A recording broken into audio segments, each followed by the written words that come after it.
Today we're going to be installing Cush Core XC on my XC wheel set.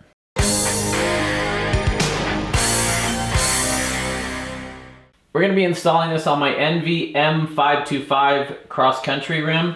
This is a 25mm inner. So first we put the Cush Core valve stem in. This valve stem's a little different. It's got holes in a couple different places to allow air to go in and out once the Cush Core is in.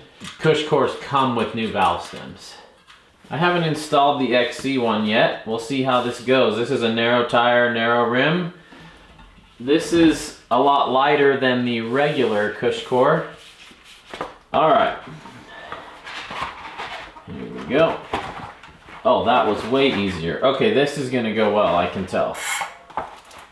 So what I'm doing is tucking the bead in between the Cush Core and the rim. This will be an interesting test because I don't love this tire here in Sedona, and I'm super scared it's gonna slice on me, but I'm gonna feel a lot better having this protection in here. I'm gonna work this bead around a bit. Hey, this isn't awful. We're close. Even on this narrow rim with this narrow tire, this is a lot easier to install than regular Cush Core. So a lot of people have asked what happens when you get a flat. On the regular Cush Core, you can just ride out on it. I assume you still could here if you took it easy, especially if you're fairly close to home. But this one's thinner and it won't protect your rim quite as much. I'd probably pull it out, throw a tube in, and then you either pack it up in your pack or wear it like a sash on the way home. I've never had a flat with a Cush Core, but that is totally what I would do. All right, got a little bit of soapy water. I'm just gonna run in between the bead so that things slide nicely. XC guys are starting to run inserts. They're starting to run wider rims, wider tires, lower pressures, droppers. It's really interesting. All right, the bead is set all around. The next step is to fill it with your favorite sealant. In my case, that is orange seal.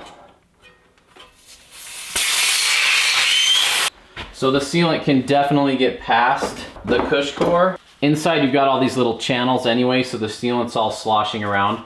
Most of it will stay in between here and the tire, but it sloshes around. The sealant still works great.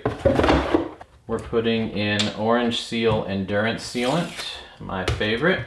Here in the desert we have a lot of cacti, a lot of punctures, and this stuff is awesome. I put this at a 45 when I'm putting sealant in. That gets it in there pretty good. I really like how easy to clean up orange seal is if you do make a mess. Even in your tires, if you use orange seal and you want to remove all the sealant inside, it just peels off. It's really cool. It all kind of peels off at once, so you can actually remove it. Stands I haven't had that much luck with. Kind of dries hard and sticky, and sometimes the sidewalls stick together. Another cool thing, if you do get a flat with Cush Core in here, usually your bead is still on, so you usually don't have to set the bead on the trail, which is really nice. Gonna shake this around, get the sealant all in there. This is pretty cool. This is Orange Seal's dipstick. So if you're not sure if there's sealant in there, you pull the valve core out, stick this in, and it'll tell you how much sealant is pooled at the bottom. Pretty cool to know if you need to add more or not. With Cush Core installed, I have several benefits. First of all, is I have a tunable air pocket. So the outside of this tire, I'm gonna guess 12 PSI. Oh dang, 12 on the money. Look at that, who needs a tire pressure gauge? But right here, where the Cush Core contacts, it contacts like a centimeter up this sidewall. You can feel it. It feels like 25 PSI there and 12 here. Obviously it's not pressure, it's just the foam in there pushing out. But it gives you this tunable pocket in the top part of your tire.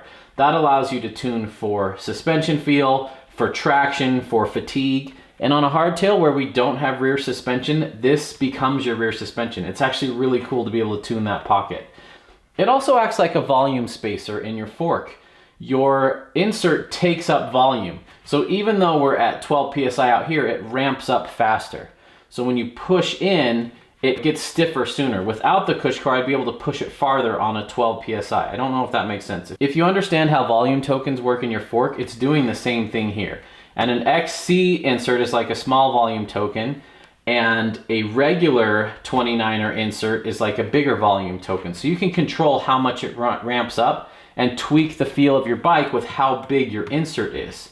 So the whole time you're riding, it's pushing your bead that way. So the likelihood of rolling this, even at 12 PSI, you're not gonna roll it off the bead because it's in there pushing between the bead and the tire.